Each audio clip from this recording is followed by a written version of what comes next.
ॐ नमः शिवाय। ॐ नमः शिवाय। आज भी धनतेरस का उपलक्ष्य में पहले धनतेरस की कथा करेंगे, उसके बाद कथा होगी। ठीक है जी। भज मन नारायणे नारायणे, भज मन नारायणे नारायणे, विष्णु नारायणे नारायणे, विष्णु नारायणे नारायणे, भज मन नारायणे नारायणे, भज मन नारायणे नारायण। कृष्ण भगवान की जय।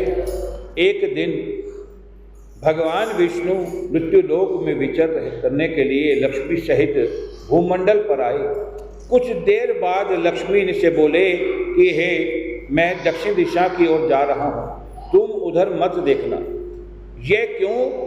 क्योंकि भगवान ने राह पकड़ी, त्यों ही लक्ष्मी पीछे पीछे चल पड़ी। कुछ ही दूर सरसों का खेत दिखाई दिया, उसके बाद ऊख तोड़कर चूसने लगी। तक्षण भगवान लौट आए और यह देखकर लक्ष्मी पर क्रोधित होकर शाप दिया कि जिस किसान का ये खेत है 12 वर्ष तक उसकी सेवा करो। ऐसा कहकर भगवान क्षीर सागर चले गए और लक्ष्मी ने किसान के यहाँ पर जाकर उसे धन धान्य से पूर्ण कर दिया। तत्पश्चात 12 वर्ष के बाद लक्ष्मी जी जाने के लिए तैयार हुई, किंतु किसान ने रोक लिया। भगवान जब किसान के यहाँ लक्ष्मी को बुलाने आए तो किसान ने लक्ष्मी को ना जाने दिया। तब भगवान बोले कि तुम परिवार सहित गंगा जाकर स्नान करो, इन कोड़ियों को भी जल में छोड़ देना। जब तक तुम नहीं लौटोगे तब तक मैं नहीं जाऊंगा। किसान ने ऐसा ही किया। जैसे ही उसने गंगा में कोड़ियाँ डाली, वैसे ही गंगा में से 4 चतुर्भुज निकले और कोड़ियाँ लेकर चलने के उद्यत हुए। जब किसान ने ऐसा आश्चर्य देखा तो गंगा जी से पूछा कि ये 4 भुजाएं किसकी थी? गंगा जी ने बताया कि हे किसान, वह 4 हाथ मेरे ही थे। तूने जो कोड़ियाँ मुझे भेंट की वे किसकी दी हुई थी? किसान बोला, मेरे घर में 2 सज्जन आए हैं, उन्होंने ही दी हैं। गंगा जी बोली, तुम्हारे घर में जो स्त्री वह लक्ष्मी है और पुरुष विष्णु भगवान हैं। तुम लक्ष्मी को न जाने देना, कहीं तो पुनः उसी भांति निर्धन हो जाओगे। यह सुनकर वह घर लौटा तो भगवान से बोला कि लक्ष्मी जी को नहीं जाने दूंगा। तब भगवान ने किसान को समझाया कि इनको मेरा श्राप था, जो कि 12 वर्ष से तुम्हारी सेवा कर रही थी। फिर लक्ष्मी चंचल है, इनको बड़े बड़े ही रोक सके तो तुम क्या चीज हो? नहीं, मैं लक्ष्मी जी को अब नहीं जाने दूंगा। इस पर लक्ष्मी जी स्वयं कहा कि हे किसान, यदि तुम मुझे रोकना चाहते हो तो सुनो, कल तेरस है, तुम अपना घर स्वच्छ रखो, रात्रि में घी का दीपक जलाकर रखना और तब मैं तुम्हारे घर आऊंगी। उस समय तुम मेरी पूजा करना, किंतु मैं तुम्हें दिखाई नहीं दूंगी। किसान ने कहा ठीक है, मैं ऐसे ही करूंगा। इतना कहा और सुन लेने के बाद लक्ष्मी जी 10 दिशाओं में फैल गईं। वो लक्ष्मी मैया की जय। भगवान देखते ही रह गए। दूसरे दिन किसान ने लक्ष्मी जी की कथा अनुसार पूजन किया, उनका धन धान्य परिपूर्ण हो गया। इसी भांति वह हर वर्ष तेरस के दिन लक्ष्मी जी का पूजन करने लगे। उस किसान को ऐसा करते देखकर कितने ही लोगों ने पूजा करना प्रारंभ कर दिया। वो लक्ष्मी मैया की जय। तो आज धनतेरस है, जिन्होंने कल मनाई है वो भी कोई बात नहीं, लेकिन जो शास्त्र के हिसाब से है वो आज है धनतेरस, क्योंकि सूरजमुखी आज धनतेरस है। और मैं विशेष रूप से आप सब कहना चाहता हूँ कि दीपावली, हम जब जो छोटे थे तो दीपावली तब भी 2 होती थी, एक छोटी दीपावली, एक बड़ी दीपावली, ठीक है ना। तो इस छोटी दीपावली को छोटी दीपावली के रूप में मनाए 20 तारीख को, लेकिन जो पूजन करना है घर में, जो दीपक दिए दान करने हैं, वो 21 तारीख को आप दीपावली मनाएंगे। बाकी जो इंस्टाग्राम फेसबुक वाले हैं उनसे मैं कुछ नहीं कहूँगा, वो अपने हिसाब से जब मर्जी करें, लेकिन हकीकत में अगर शास्त्र सम्मत हैं, पंचांग मेरे पास पड़ी है, अभी आपको मैं प्रूफ दिखाता हूँ कि हमारी जो पंचांग है देवी दयाल, जो कि भारतवर्ष की पहली पंचांग है, 150 वर्ष पुरानी, जब देश भी आज़ाद नहीं हुआ था, यानी कि हिंदुस्तान की पहली पंचांग जो है वो ये समझ करिए कि 21 तारीख की दीपावली पूजन है, और जो 20 तारीख को हम कर रहे हैं पूजन, वो नरक चतुर्दशी है। और नरक चतुर्दशी को पूजन नहीं करना चाहिए। छोटी दिवाली के रूप में आप घर में दीपक जगाइए, बाहर मोमबत्ती जगाइए, बच्चों को मिठाइयाँ खिलाइए, बम पटाखे जो भी बजाने बजाइए, लेकिन विधिवत जो पूजन किया जाएगा वो 21 तारीख को ही किया जाएगा। बोलो विष्णु भगवान की जय।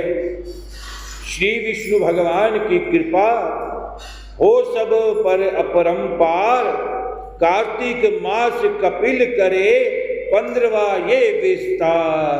भज मन नारायण नारायण, लक्ष्मी नारायण नारायण, विष्णु नारायण नारायण, भज मन नारायण नारायण। बोलो विष्णु भगवान की जय। राजा पृथु ने नारद से पूछा, हे नारद, तब दैत्य राज ने क्यों किए, क्या किया, वह सब मुझे विस्तार पूर्वक सुनाइए।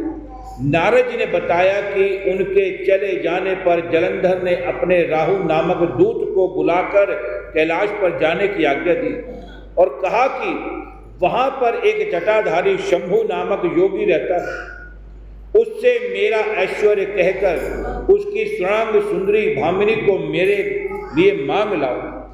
यह सुनकर वह एक दूत शिवजी के स्थान पर जा पहुंचा, परंतु नंदी ने उसे सभा के भीतर नहीं जाने दिया, किंतु वह अपनी उग्रता से शिव की सभा में चला गया और शिव के आगे बैठकर उनकी आज्ञा ले सब संदेश कह सुनाया। फिर तू राहु नामक दूत के ऐसे कहते ही भगवान शूलपाणी के आगे पृथ्वी फोड़कर एक शब्द वाला पुरुष प्रकट हुआ, जिसका सिंह के समान मुख था और जो कि मानो दूसरा नरसिंह था।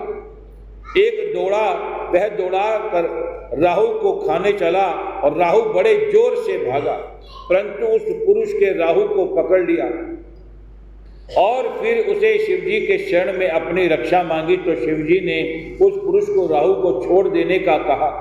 तब उसने कहा कि मुझे जोर से भूख लगी है प्रभु, अब मैं क्या खाऊं। तो उसने क्या खाया था? जोरदार तालियां आंटी जी के लिए। तब है महेश्वरी ने कहा कि यदि तुझे भूख लगी है तो शीघ्र ही अपने हाथ पैरों को मांस भक्षण कर ले। शिव जी की आज्ञा से वह पुरुष अपने हाथ पैर को मांस भक्षण कर गया। अब केवल उसका सिर मात्र शेष रह गया। तब उसका ऐसा कृत्य देखकर शिवजी ने प्रसन्न होकर उसे अपना आज्ञाकारी मानकर उसे अपना परम प्रिय गण बना लिया और कहा कि मेरी पूजा की तरह अब तेरी भी सदैव पूजा होगी, और जो तेरी पूजा नहीं करेगा वह मेरा प्रिय नहीं होगा। शिवजी ने ऐसा वर पाकर उस पुरुष को बड़ी प्रसन्नता हुई और उस दिन से वह शिवजी सुगति मुख नामक गण होकर स्थित रहने लगे। बोल विष्णु भगवान की जय, बोल शंकर भगवान की जय। भज मन नारायण नारायण, विष्णु नारायण नारायण, लक्ष्मी नारायण नारायण, विष्णु नारायण नारायण, भज मन नारायण नारायण नारायण। भगवान